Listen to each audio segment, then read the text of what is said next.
আজ আমরা অ্যাটম সম্পর্কে দেখব। অ্যাটমের প্রিভিয়াস লেকচারে সেখানে বলা হয়েছিল যে ইলেকট্রন, প্রোটন, নিউট্রন কিভাবে আবিষ্কার হয়, রাদারফোর্ড কিভাবে এক্সপেরিমেন্ট করেছিলেন, তার সমস্যা কি হয়েছিল, তারপরে নিলস বোর কিভাবে সেটা সলভ করলেন। তো আজকে আমরা আরো এগিয়ে যাব। দ্যাট মিনস মলিকুলাস, অ্যাটম এর সম্পর্কে কনসেপ্ট দেখব, অ্যান্ড দেন অ্যাভোগাড্রো নাম্বার, হে-লুসাকের গ্যাস আয়তন সূত্র কি সেটা দেখব, অ্যান্ড আপেক্ষিক গুরুত্ব, দ্যাট মিনস আণবিক ভর, ওকে, পারমাণবিক গুরুত্ব, পারমাণবিক ভর, সেগুলো দেখব, এবং অ্যাভোগাড্রো নম্বর সংক্রান্ত রিলেটেড যে প্রবলেম, সেই প্রবলেমগুলো সম্পর্কে আমরা বেসিক্যালি ডিল করবো। এটাই হবে আমাদের টার্গেট।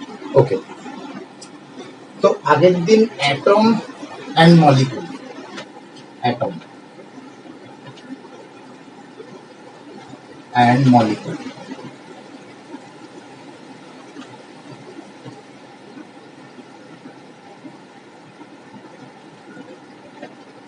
অ্যাটম মানে হচ্ছে পরমাণু,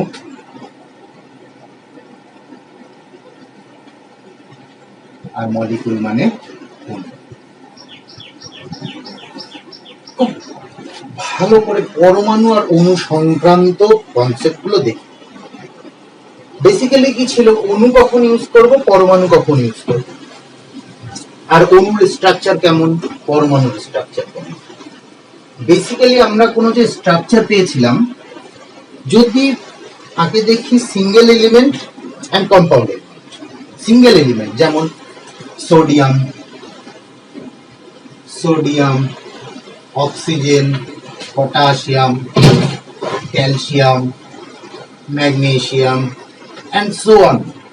এরা কিন্তু এদের ক্ষেত্রে অণু পরমাণুর তেমন আমরা পরমাণু নামে বলবো, কারণ সিঙ্গেল এলিমেন্ট সব।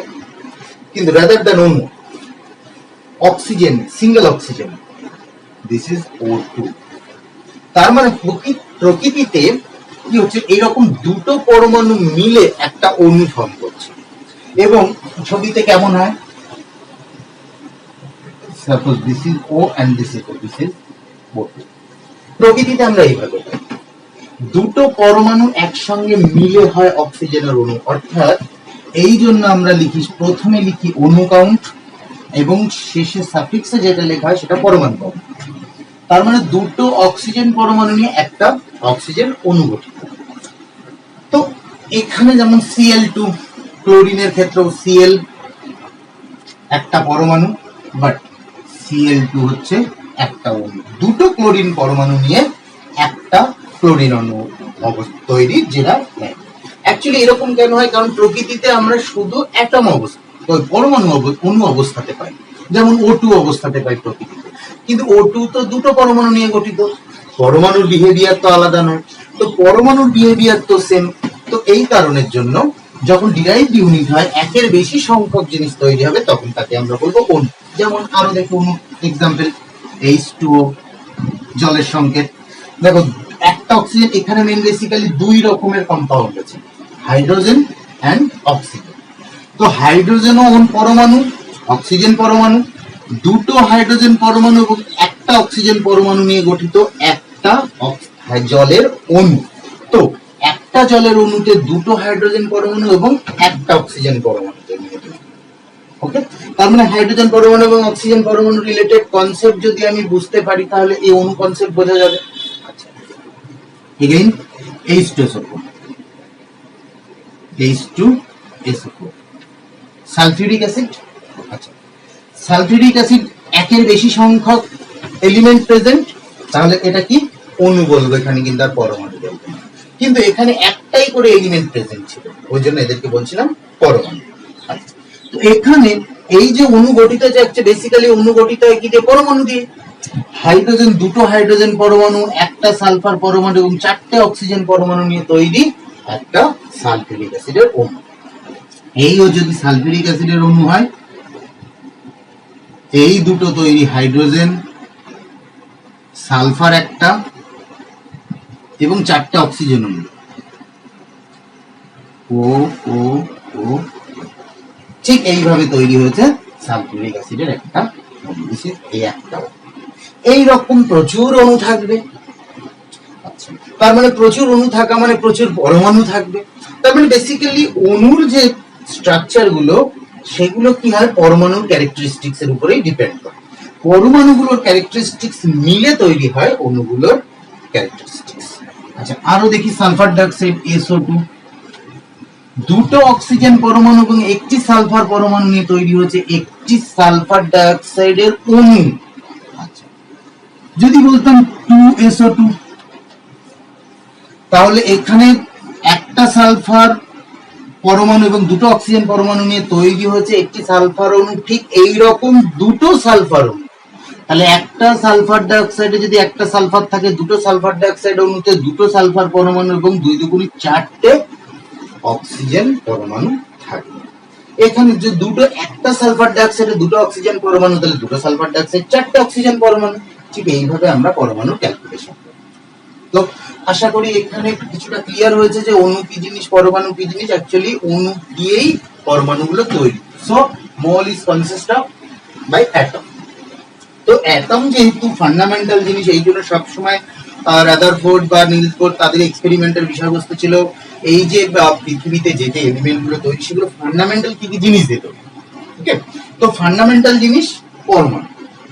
তো পরমাণুর বেসিক স্ট্রাকচার কি, পরমাণুর ভিতরে ইলেকট্রন, প্রোটন আর নিউট্রন থাকে। তো ইলেকট্রন, প্রোটন, নিউট্রন গুলো কিভাবে থাকে আমরা তার জন্য একটা কনসেপ্ট শিখেছিলাম। Say this is nucleus. নিউক্লিয়াসের মধ্যে কি থাকে, প্রোটন প্লাস নিউট্রন, আর বাইরের কক্ষপথে কি হয়, ইলেকট্রন গুলো রোটেট করে। প্রথম কক্ষপথে দুটো থাকতে পারে, পরের কক্ষপথে 8টা থাকতে পারে, এগুলো ম্যাক্সিমাম নাম্বার অফ সিট। এই প্রোটন সংখ্যা পজিটিভ চার্জ বিশিষ্ট এবং ইলেকট্রন গুলো নেগেটিভ চার্জ বিশিষ্ট। তো তার এবং রাদারফোর্ডের পরমাণু মডেলে আমরা শিখে এসেছিলাম কি, যে ইলেকট্রন এবং প্রোটনের চার্জ নাম্বার সেম হয়, চার্জ নাম্বার। এখানে যে আমরা প্রোটন সংখ্যা দেখছিলাম এবং ইলেকট্রন সংখ্যা দেখছিলাম, সেগুলোকে আমরা এখন বলবো চার্জ নাম্বার। দ্যাট ইজ কতগুলো চার্জ ওর মধ্যে প্রেজেন্ট। যদি একটা প্রোটন থাকে তাহলে একটা প্রোটনের চার্জ, যদি দুটো প্রোটন থাকে তাহলে দুটো প্রোটনের চার্জ, যদি 3টে প্রোটন থাকে 3টে প্রোটনের চার্জ। তো যেহেতু প্রোটন সংখ্যা ইলেকট্রন সংখ্যা সেম হয়, ওই জন্য আমরা প্রোটন সংখ্যা ইলেকট্রন সংখ্যা নিয়ে মাথা ব্যথা করি না, আমরা শুধু প্রোটন সংখ্যাটা নিয়েই স্টাডি করি। প্রোটন সংখ্যা যদি আমি পেয়ে যাই, that means positive charge number পেলাম। তাহলে আমরা জানি কোনো পরমাণুতে কি প্রোটন পজিটিভ চার্জ এবং নেগেটিভ চার্জ সেম অ্যামাউন্টের থাকে, তবেই না পরমাণু নিস্তরিত হয়। তো অ্যাটমের মধ্যে যত প্রোটন সংখ্যা থাকবে ঠিক তত পরিমাণে নেগেটিভ চার্জ থাকবে, দ্যাট মিন্স ইলেকট্রন সংখ্যা থাকবে, তবে কি নিউট্রাল হবে। তো প্রোটন সংখ্যা কাউন্ট করা মানেই ইলেকট্রন সংখ্যা কাউন্ট পেয়ে গেলাম। তো প্রোটন সংখ্যা কাউন্টকে আমরা এখন দেখব চার্জ হিসেবে। প্রকৃতিতে তো প্রচুর 92 অ্যাটমস, আগের দিন বলেছিলাম অ্যাটম কনস্ট্যান্ট, দিস ইজ 92। এই রকম 92টা পরমাণু পাই। এই পরমাণুগুলো বিভিন্ন ভাবে মিক্সড আপ হয়ে, বিভিন্ন কম্বিনেশনে মিক্সড আপ হয়ে বিভিন্ন টাইপের অ্যাটম মলিকুল তৈরি হতে পারে। তো মলিকুল নট কনস্ট্যান্ট, মলিকুলের সংখ্যা মিলিয়নস, বাট পরমাণুর সংখ্যা কনস্ট্যান্ট। তো যেহেতু পরমাণুর সংখ্যা কনস্ট্যান্ট, এই পরমাণুগুলোর মধ্যে তাহলে এদের বিহেভিয়ার তো এক নয়। তো যেহেতু এদের বিহেভিয়ার আলাদা, তাহলে এদের বিহেভিয়ার কেন আলাদা? রাদারফোর্ডের পরমাণু মডেলের অনুসারে, রাদারফোর্ড আগে জে থমসন উনি একটা জিনিস ফলো করেছিলেন, যে প্রত্যেকটা অ্যাটমের মধ্যে যে নেগেটিভ চার্জ সেগুলো সব সেম টাইপের। তার মানে সোডিয়ামের মধ্যে যে ইলেকট্রন সংখ্যা, অক্সিজেনের মধ্যে ইলেকট্রন, পটাশিয়ামের মধ্যে ইলেকট্রন, ক্যালসিয়ামের মধ্যে ইলেকট্রন, ম্যাগনেসিয়ামের মধ্যে ইলেকট্রন, প্রত্যেকটা ইলেকট্রন সেম। তাহলে কি প্রতিটা প্রোটনও same, same charge and same mass. তাহলে কেন আলাদা? দেখো, ছোট বাড়ি বড় বাড়ি সবই ইটের তৈরি, কিন্তু আলাদা কেন? ছোট বাড়িতে ইটের কালেকশন কম, সংখ্যা কম, বড় বাড়িতে ইটের সংখ্যা বেশি, তাই আলাদা। ঠিক তাই এইরকম এখানে sodium, oxygen, potassium, calcium, magnesium, chlorine যাই বলি না কেন, সবাই ইলেকট্রন প্রোটন দিয়ে তৈরি, বাট এদের সংখ্যাটা আলাদা আলাদা, কারোর দুটো আছে, কারোর তিনটে আছে, কারোর চারটে আছে, কারোর পাঁচটা আছে, চার্জ নাম্বার আলাদা আলাদা। এই কারণের জন্য এই পরমাণুগুলোর বিহেভিয়ারও আলাদা আলাদা। অ্যাকচুয়ালি আমরা এরপর আস্তে আস্তে স্টাডি করব যে পরমাণুগুলোর কেমিক্যাল ক্যারেক্টারিস্টিক্স গুলো ডিপেন্ড করে তাদের নাম্বার অফ প্রোটনের উপরে। দিস ইজ পরমাণুগুলো নাম্বার। আচ্ছা, তো যেহেতু প্রোটন সংখ্যাও সেম, ইলেকট্রন সংখ্যাও সেম হতে হবে, তাহলে চার্জ নিউট্রাল হবে না। তো এই কারণে আমরা এখন যেহেতু এতগুলো এলিমেন্ট পেলাম, এতগুলো এলিমেন্টের এখন আমাদের মাথায় রাখতে হবে যে কার প্রোটন সংখ্যা কতগুলো। প্রোটন সংখ্যা যদি আমরা তো এখানে দেখেই নিলাম, প্রোটন সংখ্যা আলাদা আলাদা হওয়ার জন্য তাদের চার্জ নাম্বার আলাদা আলাদা হয়, দ্যাট মিনস তাদের ক্যারেক্টারিস্টিক্স গুলো আলাদা আলাদা। তো এক্ষেত্রে আমাদের চার্জ নাম্বার কার কটা প্রোটন থাকে সেটা রাখার একটা টেকনিক বা তার একটা লিস্ট থাকবে এবং সেগুলো আমাদের মাথায় রাখতে হবে। কিন্তু এর সঙ্গে সঙ্গে কোন পরমাণু কতটা ভারী ভর এ সম্পর্ক আমাদের স্টাডি করা প্রয়োজন। তার মানে আমরা সাইমালটেনিয়াসলি দুটো জিনিস বিচার করব। যেহেতু মলিকুল অ্যাটম নিয়ে তৈরি, তাহলে অ্যাটমের ক্যারেক্টারিস্টিক্স গুলো ভালো করে বোঝা মানে মলিকুলের ক্যারেক্টারিস্টিক্স গুলো বোঝা। আচ্ছা, তো বোঝা দ্যাট মিনস এই সেন্সে অ্যাটমের মাস যদি আমি ক্যালকুলেট করতে পারি, তাহলে মলিকুল গুলোর মাস অবভিয়াসলি ক্যালকুলেট করতে পারবো। মলিকুল আমি যদি ধরে নিচ্ছি কথার কথা হাইড্রোজেনের ভর, সে জাস্ট এক্সাম্পল পারপাসে, এটা এরকম নয়, জাস্ট কনসেপ্ট পারপাসে ধরে নিলাম আমি হাইড্রোজেনের ভর 1 কেজি আর অক্সিজেনের ভর 2 কেজি। তাহলে এর ভর কত হবে? 2 into 1 1 2 KG and 2 KG, that is 4 KG. Okay, তো এই 4 কেজি, তো এখানে হাইড্রোজেন, তার মানে এই হাইড্রোজেন ছোট ছোট মৌলগুলোর sorry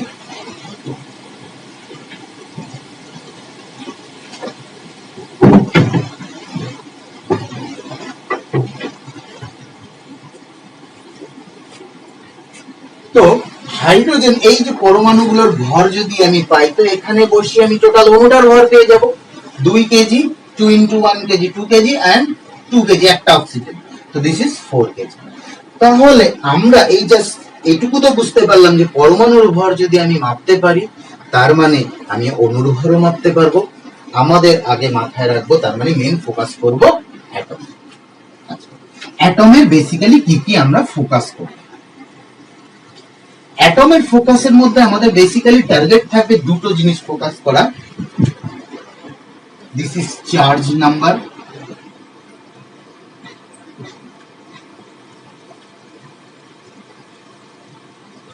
what proton number, okay, and this is mass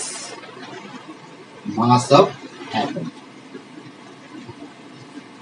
তো চার্জ নাম্বারকে আমরা বলি পরমাণু সংক্রমাঙ্ক বা প্রোটন নাম্বার, যেটা আমরা জেড দিয়ে ডিনোট করতাম। প্রিভিয়াস ক্লাসে তার এক্সাম্পল অ্যানালিসিস করেছি যে কোনো একটা পরমাণুর মধ্যে ভিতরে নিউক্লিয়াসে কি থাকে? প্রোটন যোগ নিউট্রন। এই প্রোটন সংখ্যা, that is positive charge number, এর উপরেই ফিজিক্যাল কেমিক্যাল প্রপার্টিজ বিলং করে এই অ্যাটমের।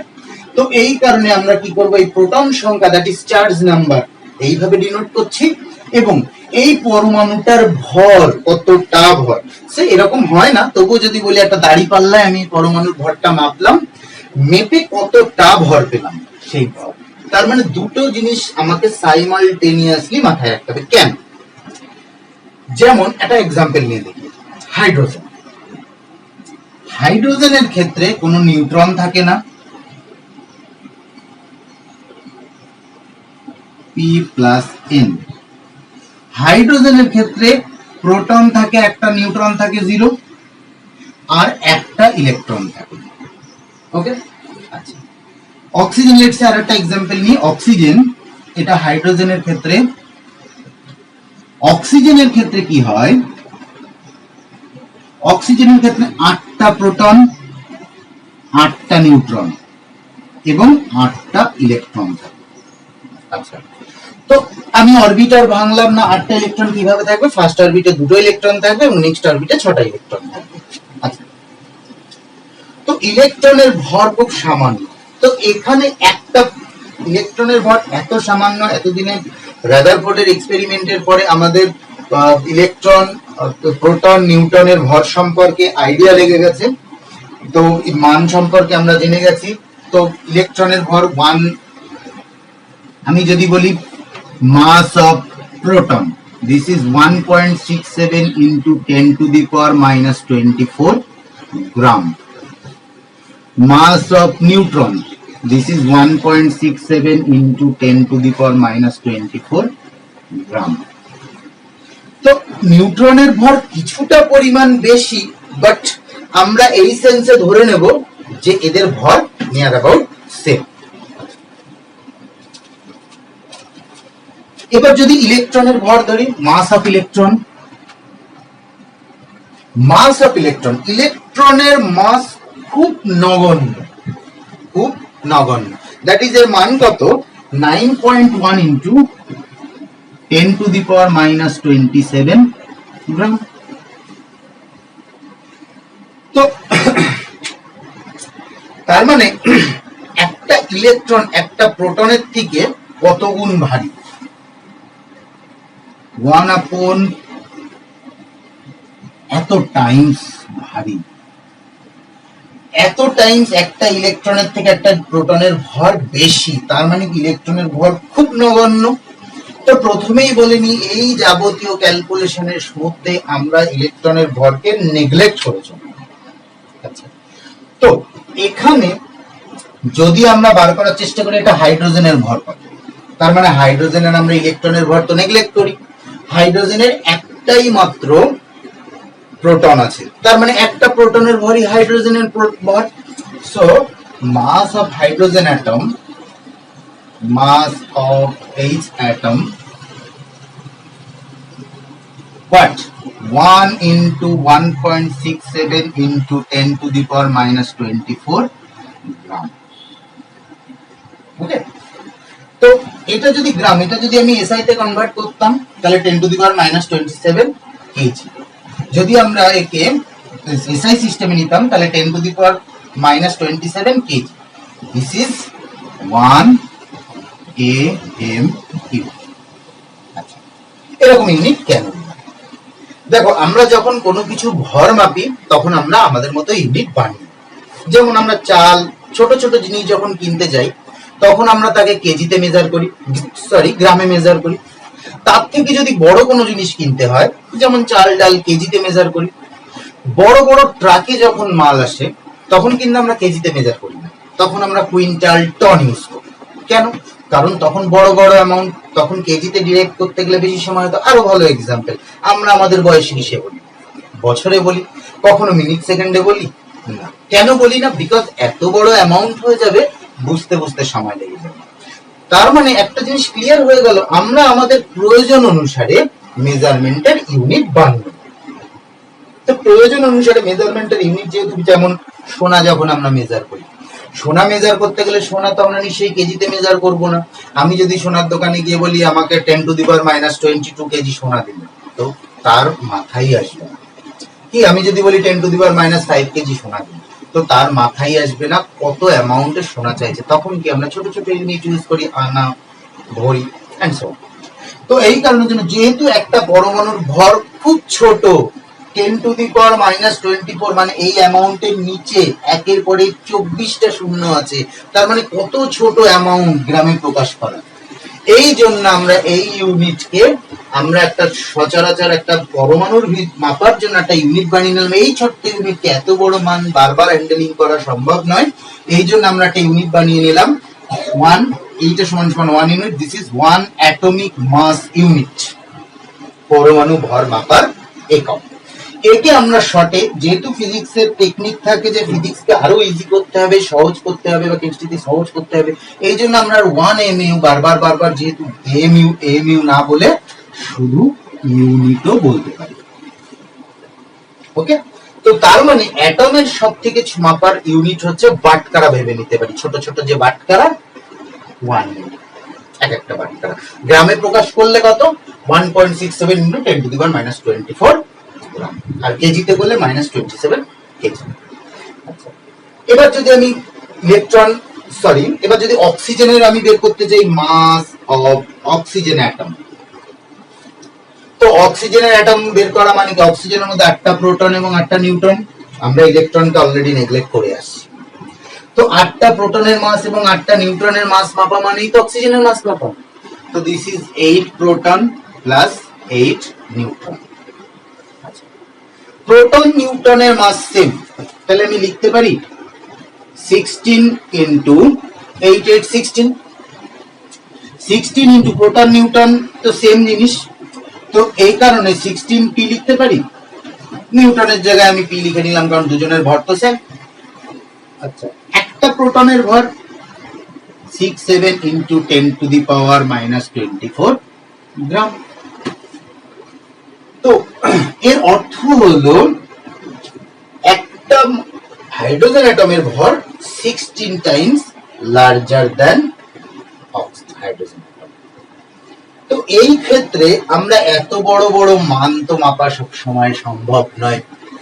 এই যে লেজুর জোড়া মান যে 1.67 ইন্টু 10 টু দি পাওয়ার -24, এই তো বারবার মাপা সমান সম্ভব নয়, এটাকে আমি মনে রাখবো। আর আরেকটা জিনিস মনে রাখবো যে কত টাইমস লার্জার, তাহলে একজন আরেকজনের থেকে কত টাইমস লার্জার, এই সিচুয়েশনে আমরা বাটখারা হিসেবে ইউজ করি হাইড্রোজেন। অ্যাকচুয়ালি কি হচ্ছিল তখন, এক্ষেত্রে কিন্তু যদি আমি চার্জ নাম্বার ক্যালকুলেট করতাম, যদি বলতাম হাইড্রোজেনের আমায় কি অক্সিজেনের কি মনে রাখতে হবে, চার্জ নাম্বার, যদি চার্জের রেসপেক্টে দেখতাম এর চার্জ নাম্বার কত 8, তাকে দ্যাট মিন্স 8 প্রোটন আছে এন্ড 8 ইলেকট্রন।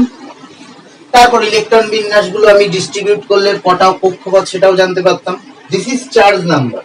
বাট যদি আমি মাস বলি অক্সিজেনের তখন আমি বলবো 16।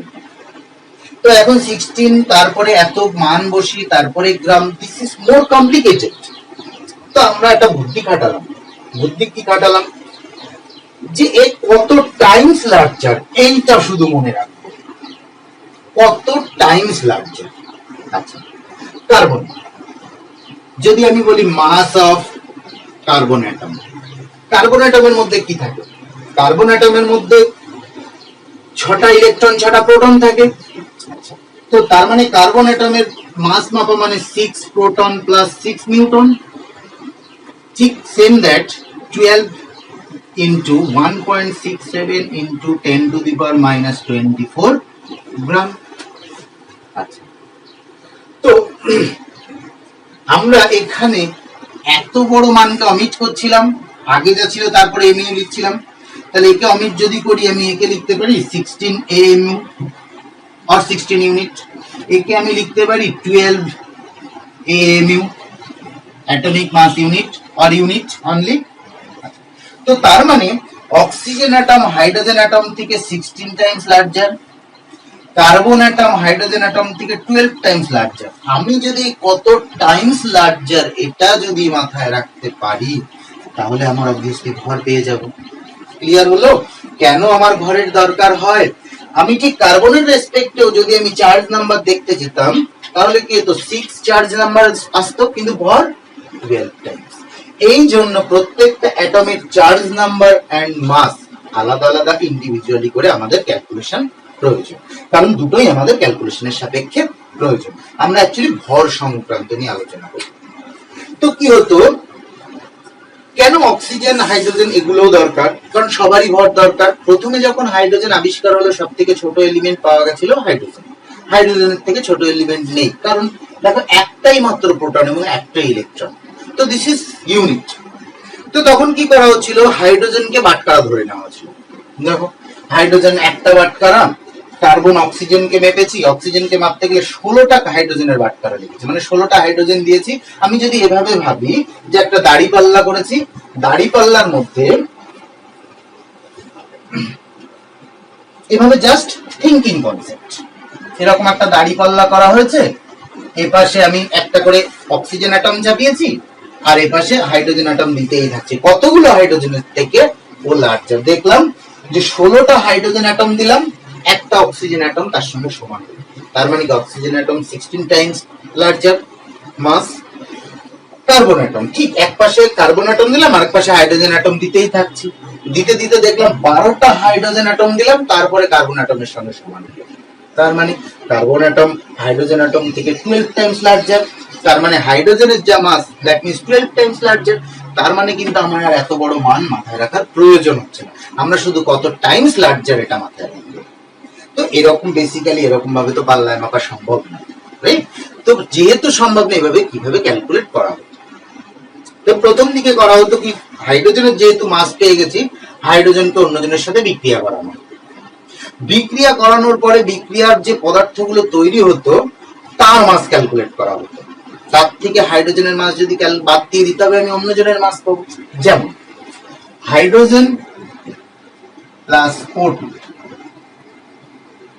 H2। আচ্ছা, আমি অণু পরমাণুর হিসেবে আসছি না, আমি হাইড্রোজেনের মাস জানি এবং ওয়াটারের মাস বের করে নিলাম। ধরে নিলাম এটা this is 1 and this is 4। তাহলে অক্সিজেনের মাস কি করে পাবো? 4 - 1। এটা জাস্ট এক্সাম্পল পারপাসে, ওকে? তো অক্সিজেনের মাস কি করে পাবো? 4 - 1, তো দ্যাট ইজ 3। অক্সিজেনের মাস পেয়ে গেলাম। ঠিক এইভাবে প্রত্যেকটা এলিমেন্টকে ধরা হচ্ছিল আর হাইড্রোজেনের সঙ্গে রিঅ্যাক্ট করানো হচ্ছিল এবং তারপরে তাদের মাস ক্যালকুলেট করা হচ্ছিল। প্রথমে তো অ্যাটমিক ইলেকট্রন প্রোটনের অত সে কত থাকে এইভাবে ক্যালকুলেট করা সম্ভব হচ্ছিল না, তাই মাস বের করার পরে তারপরে নাম্বার বের করা হচ্ছিল। কিন্তু এতে সমস্যা দেখা গেল। সমস্যা দেখা গেল কি, তার মানে এর ভর আমরা কি করে মেজার করছিলাম? এর ভরের টেকনিক দাঁড়ালো কি, আমরা তাহলে এখন কি শুধু মাস নিয়ে স্টাডি করব, আমরা চার্জ নাম্বার নিয়ে স্টাডি করব না। চার্জ নাম্বার প্রয়োজন আছে কোনটা কটা প্রেজেন্ট আছে তার রেসপেক্টে ভর বের করার জন্য। তো আমরা শুধু মাস সম্পর্কে এখন কথা বলবো। তো এই মাসের ক্ষেত্রে তখন প্রবলেম হলো কি, হাইড্রোজেন, তার মানে এখন একটা হিসেব চলে এলো যে কত টাইমস লার্জার কোন একটা অ্যাটম, একে আমরা বলি পারমাণবিক গুরুত্ব। এত ভর সংক্রান্ত আটিয়ে দেয়, বুদ্ধি করে যদি আটিয়ে দিতে পারি এগুলো চলে আসবে। আচ্ছা, পারমাণবিক গুরুত্ব বা পারমাণবিক ভর, atomic mass, atomic mass, relative atomic mass, কারণ অন্য কিছুর সাপেক্ষে। Mass of one hydrogen atom আর mass of any atom. Okay, তো এখানে এই যে ফর্মুলাটা তৈরি হয়ে গেল, ফর্মুলাতে সুবিধা হলো কি, মাস অফ এনি অ্যাটম যদি আমি অক্সিজেনের রেসপেক্টে ধরি তাহলে 16 into 1.67 into 10⁻⁻24 gram. Mass of one hydrogen atom what? 1 into 1.67 into 10⁻⁻27 gram. Those are cancel out. Gram is also cancel out. So this is 16. তো আমরা বুদ্ধি খাটালাম অত বড় ভরকে মাথায় রাখবে। এই যে 1.67 into 10⁻⁻24 গ্রাম, এত কমপ্লিকেটেড, যে কারণে আমরা একটা রেশিও বানিয়ে দিলাম, কারণ আমরা জানি রেশিওর কোনো একক হয় না। তো যেহেতু রেশিও বানিয়ে দিলাম, তার মানে যেহেতু একটা পরমাণু, ধরে নিলাম এটা অক্সিজেন অ্যাটম, এই হাইড্রোজেন অ্যাটমের থেকে কত গুণ ভারী, তো এই একটা রেশিও বানিয়ে দিলাম, তাতে কি হলো, আমাকে আর একক সম্পর্কে মাথায় রাখতে হচ্ছে না। ওকে, ক্লিয়ার? তো এই যে তার মানে আমরা পেলাম কি, একটা অক্সিজেন অ্যাটম কত টাইমস লার্জার দেন হাইড্রোজেন মাস, ভর। আচ্ছা, তো একে আমরা বলি পারমাণবিক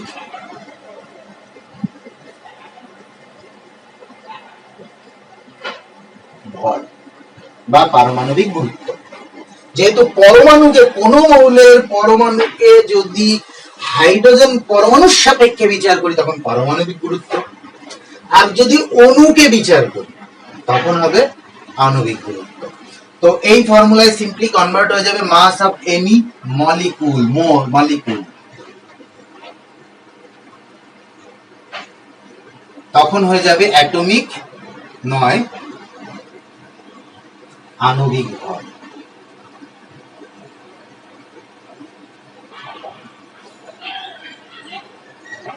আশা করি ক্লিয়ার। তখন আমরা কি অণুর ভরগুলো এখানে আস্তে আস্তে মাপতে থাকবো এবং নিচে হাইড্রোজেন অ্যাটম তার সাপেক্ষে।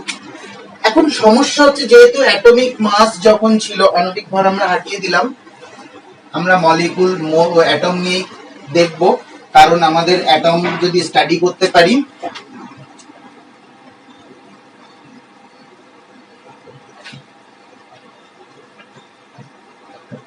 তাহলে আমরা মোল সম্পর্কেও কনসেপ্ট ক্লিয়ার করতে পারবো। এক্ষেত্রে সবাই তো হাইড্রোজেনের সঙ্গে যুক্ত হয় না, তাহলে আমি কিভাবে এই টেকনিকে মাপবো?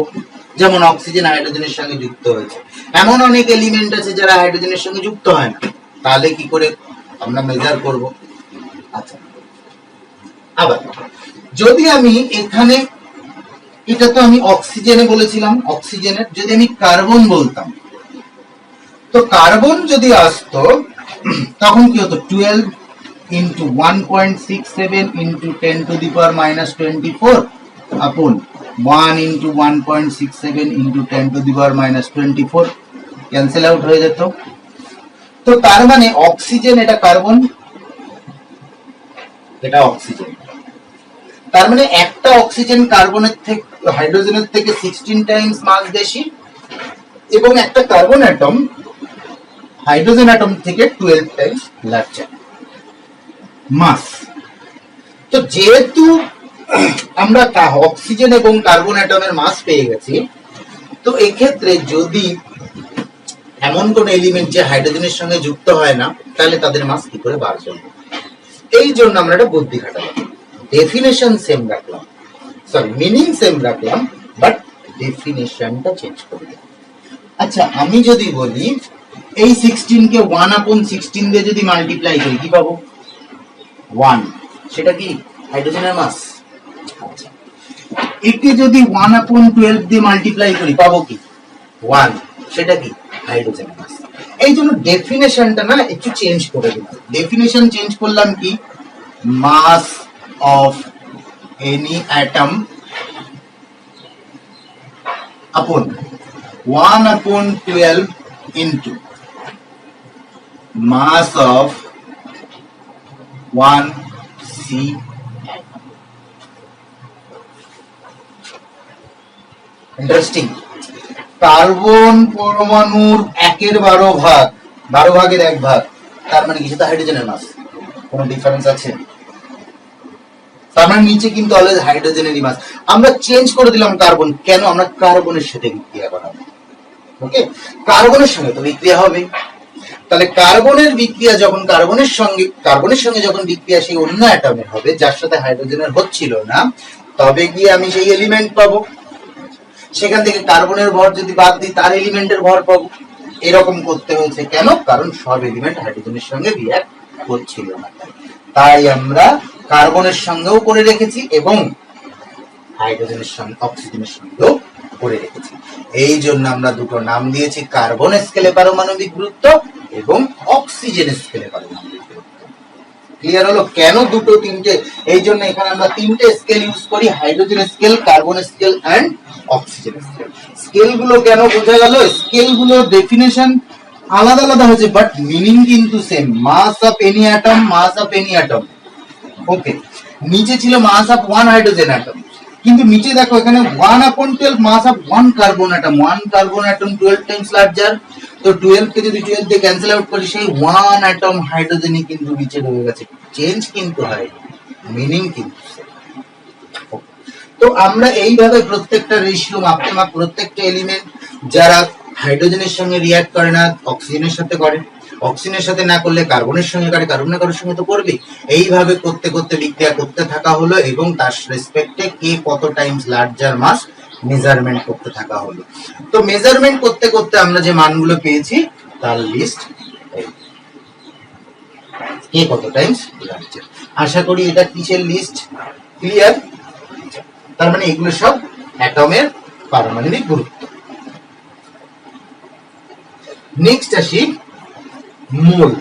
এটা কিন্তু মলিকিউল, দ্যাট মিন্স অণু। এবার আসবো মোল এন্ড অ্যাভোগাড্রো নাম্বার।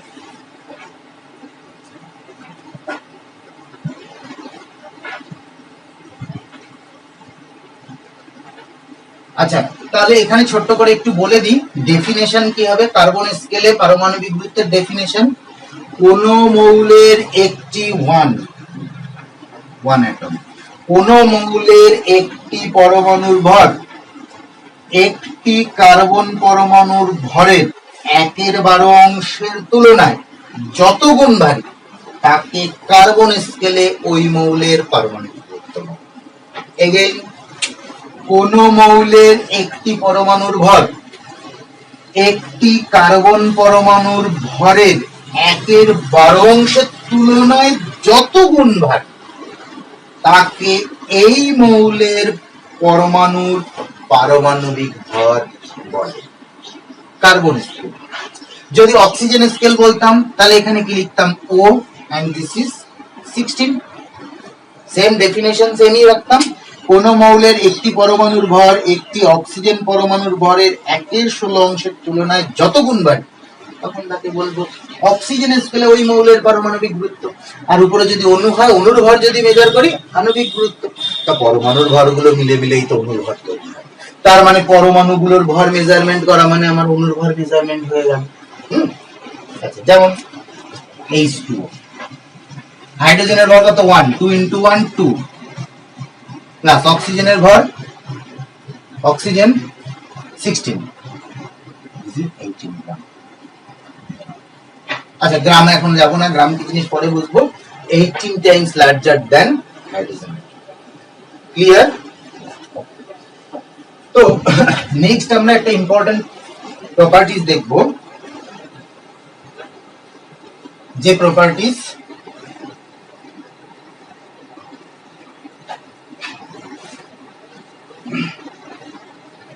অ্যাভোগাড্রো और গে-লুসাকের গ্যাস আয়তন সূত্র অনুসারে।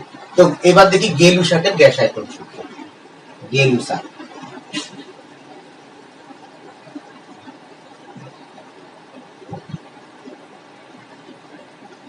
গে-লুসাকের গ্যাস, অ্যাকচুয়ালি গ্যাস নিয়ে এক্সপেরিমেন্ট করা খুব চ্যালেঞ্জ ছিল। কেন?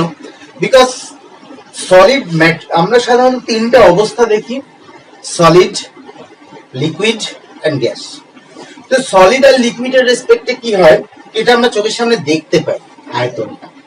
তো এখানে কত মলিকুল একটা মান বোঝা সম্ভব না, একটা আইডিয়া করা সম্ভব, কিন্তু গ্যাস চোখে দেখা যায় না। তাহলে যেটা দেখা যায় না তার মধ্যে কত অ্যাটম আছে সেইটা এক্সপেরিমেন্ট করা কিন্তু সব থেকে বড় চ্যালেঞ্জের বিষয়। এক্ষেত্রে গে-লুসাক বলছেন যে চাপ এবং তাপ যদি অপরিবর্তিত থাকে, বিক্রিয়ক পদার্থ এবং বিক্রিয়াজাত পদার্থগুলোর অনির্দিষ্ট সরল অনুপাতে থাকে। বিষয়কে আমরা একটা এক্সাম্পলের সাথে দেখি। যেমন নাইট্রোজেন প্লাস হাইড্রোজেন তৈরি হয় অ্যামোনিয়া গ্যাস। ওকে, আচ্ছা, তো 2 2 3 এরা কি বিক্রিয়ক, বিক্রিয়ায় অংশগ্রহণ করেছে। বিক্রিয়ক, বিক্রিয়ক, আর একই বিক্রিয়াজাত, বিক্রিয়াজাত। তো গে-লুসাকের গ্যাস আয়তন সূত্রকে বলছে বিক্রিয়কগুলি তারাও সরল অনুপাতে থাকে, দ্যাট ইজ 2:3, এবং বিক্রিয়াজাত বিক্রিয়কগুলির সঙ্গে সরল অনুপাতে থাকে, দ্যাট ইজ 2:3:2। পূর্ণ সংখ্যায় থাকে, এটা হচ্ছে মোস্ট ইম্পর্টেন্ট। মানে এরা খুব ফ্র্যাকশন হতে পারবে না, যেমন 3/2 হতে পারবে না, 2:3/2 এরকম হতে পারবে না। এরা সব পূর্ণ সংখ্যার সরল অনুপাতে থাকতে হবে। পূর্ণ, that means complete number, 1 2 3 4 5 so on. কখনো 1.5 হতে পারবে না, কখনো 1.6 হতে পারবে না, এরকম হতে পারবে না। এগেইন, চাপ এবং তাপ যদি অপরিবর্তিত থাকে, তো কোন বিক্রিয়ায় বিক্রিয়ক পদার্থগুলি সরল অনুপাতে থাকে এবং বিক্রিয়াজাতগুলিও বিক্রিয়কের সঙ্গে সরল অনুপাতে থাকে। সরল অনুপাতে দ্যাট মিন্স পূর্ণ সংখ্যার সরল অনুপাতে। সরল অনুপাত দ্যাট মিন্স এ নয় যে ফ্র্যাকশন হবে, ফ্র্যাকশন হতে পারবে না। এটাই হচ্ছে গে-লুসাকের গ্যাস আয়তন সূত্র। তো গে-লুসাকের গ্যাস আয়তন সূত্র সম্পর্কে তো আমরা বুঝে গেলাম যে কোন বিক্রিয়ায় যদি অংশগ্রহণ করে তারা সবসময় পূর্ণ সংখ্যায় থাকবে, কখনো ফ্র্যাকশন হতে পারবে না, কমপ্লিট নাম্বার হতে হবে, like that 2 3 4 5 6 7 8 9 and so on, but 1.5 2.5 2.6 এরকম হতে পারে, ফ্র্যাকশন হতে পারে। সে পয়েন্ট না দিয়ে আমি 3/2 দ্যাট ইজ 1.5 সেম এরকম হতে পারবে না কখনো। তো গেলুশকের গ্যাস আয়তন সূত্র উনি দিলেন। এরপরে অ্যাভোগাড্রো এই সম্পর্কে অনেক এক্সপেরিমেন্ট করেছিলেন, তো তার অনেক হাইপোথেসিস ছিল। তো অ্যাভোগাড্রো সংখ্যা কি বলছেন, অ্যাভোগাড্রো একটা কনসেপ্ট দিলেন, সমান চাপ এবং উষ্ণতায় সম আয়তন সকল গ্যাসের সমান সংখ্যক অণু থাকে। একই চাপ এবং উষ্ণতায় সম আয়তন সকল গ্যাসের সমান সংখ্যক অণু থাকে। ধরে নিলাম একটা এক্সাম্পল, অ্যাভোগাড্রো বলছে সেম দুটো চেম্বার নিলাম যার volume same, say this is V, this is V volume. এখানে যদি ফিক্স 50টা মলিকুল থাকে, এখানেও 50 থাকে। এটাই হচ্ছে অ্যাভোগাড্রো কথা। সম আয়তন সকল গ্যাসের সমান সংখ্যক থাকে।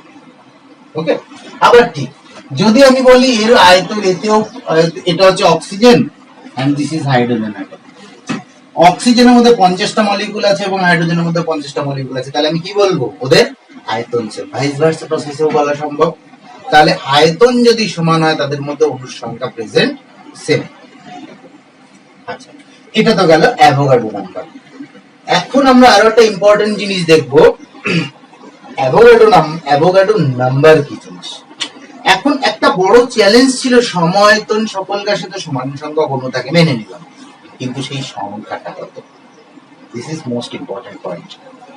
সংখ্যা কত, এই সংখ্যা বলা খুব টাফ ব্যাপার। এই সংখ্যাগুলো বলার কিভাবে আমি বলবো, সেই সংখ্যা কিভাবে দেওয়া হবে, এটা এত বড় চ্যালেঞ্জ ছিল। সেই জায়গায় দাঁড়িয়ে অ্যাভোগাড্রো একটা কনসেপ্ট দিলেন, যে অ্যাভোগাড্রো নাম্বার উনি ডিনোট করলেন, যে নাম্বারটাকে উনি ডিনোট করলেন কিভাবে,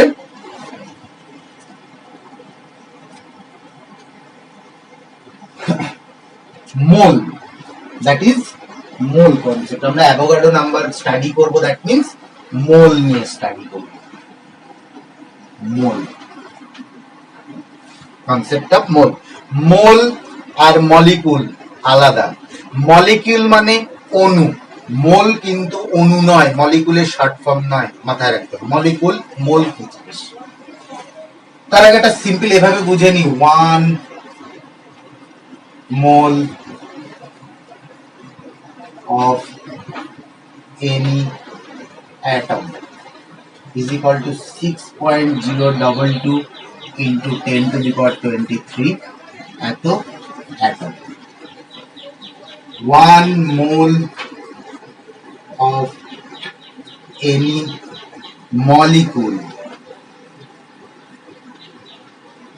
is equal to 6.022 into 10 to the power 23 molecule.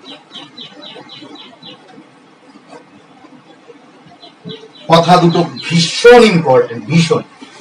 1 মোল, আমি পয়েন্ট আউট করলাম হাইলাইট করার জন্য, 1 mole of atom, that means 1 mole of পরমাণু, that means 6.022 into 10 to the power 23 atom, এতগুলো পরমাণু।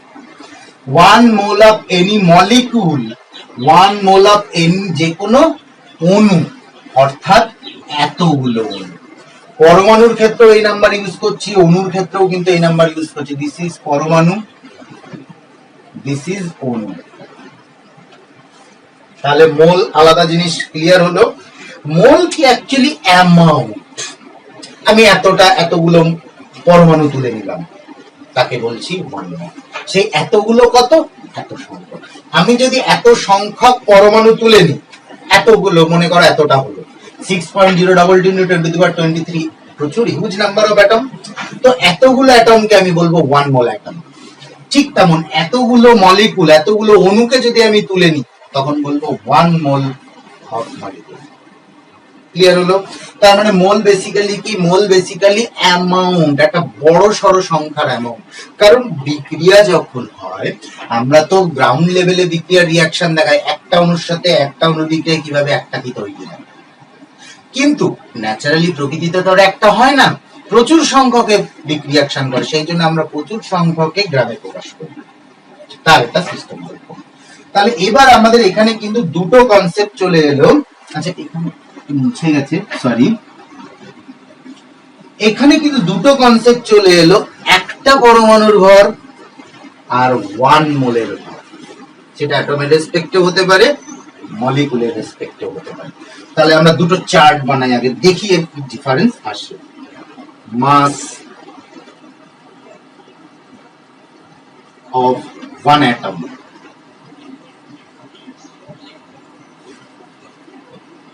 mass of 1 mole। তাহলে 1 mole বেসিক্যালি কি 6.022 into 10 to the power 23 atom। Clear হলো?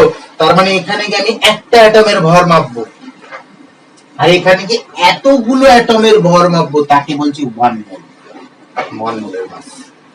এগেইন এই চার্টে আমরা কি একটা অ্যাটমের মাস মাপবো, একটা জাস্ট একটা অ্যাটমের মাস খুব ছোট্ট একদম, কিন্তু এত ছোট মান দিয়ে তো মেজারমেন্ট করা সম্ভব না। এখানে কি এতগুলো অ্যাটমের মাস মেজারমেন্ট করব, সেটা একটু বড় হবে, তাই না? এতগুলো অ্যাটম 6 পয়েন্ট, এতগুলো অ্যাটম, তাকে বলছি আমি 1 মোল। যেমন 1 কেজি বাটখারা, দ্যাট মিন্স 1000 খানা 1 গ্রামের বাটখারা মিলেই তৈরি হচ্ছে 1 কেজি বাটখারা, একদম লাইক দ্যাট। তো আমি যদি বলি 1 মোল, আমি যদি একটা অ্যাটমের, সরি যদি আমি প্রথমে লেটস সে অক্সিজেনের ক্যালকুলেট করার চেষ্টা করি, অক্সিজেন, একটা অক্সিজেন অ্যাটমের মাস কি হবে? একটা অক্সিজেনের মধ্যে 8টা প্রোটন 8টা neutron, which is 8p plus 8n। তাহলে 8টা প্রোটন আর 8টা নিউট্রনের ভর মেজারমেন্ট করা মানে কি একটা অক্সিজেন অ্যাটমের মাস মেজারমেন্ট করা, দ্যাট ইজ একটাই অক্সিজেন। তো this is 16 into 1.67 into 10 to the power minus 24 gram. Clear হয়েছে? এটা কি 16টা, যেহেতু প্রোটন আর নিউট্রনের মাস আমরা সেম মেনে চলছি, যেহেতু নিউট্রনের মাস একটু বেশি হয়, বাট এখানে নেগলিজেবল, এখানে আমি সেম মেনেই চলি। তো যেহেতু এদের দুজনের ভর সেম, যে কোনো একজনের ভর নিলেই হয়, তাহলে 8 আর 8 16, তো 16 ইনটু যে কোনো একজনের ভর নিয়ে নিয়েছি, এখানে এতগুলো। তো সেটাও আমরা অক্সিজেনের রেসপেক্টে বিচার করব। তো একটা অ্যাটমের ভর হচ্ছে 1.67 into 10 to the power minus 24 গ্রাম। এতগুলো অ্যাটমের মাস, আচ্ছা এটা অক্সিজেন, তো দিস ইজ 16 ইনটু 6 পয়েন্ট, আচ্ছা এভাবে মেজার করি, ইনটু 16, এটা ছিল কি একটা অক্সিজেন অ্যাটমের মাস, তাহলে এতগুলো অ্যাটমের মাস কি হবে 6.022 into 10 to the power 23। Okay, তো এতগুলো oxygen, those gets cancel, this is near about 16 gram. This is gram atomic mass, gram atomic mass, গ্রাম পারমাণবিক ভর, গ্রাম পারমাণবিক ভর, একেই আমরা বলি মোলার মাস। তো 1 মোল পরিমাণ, এটা কি আসছে 16, যেটা আমরা গুরুত্বে বের করে এসেছিলাম।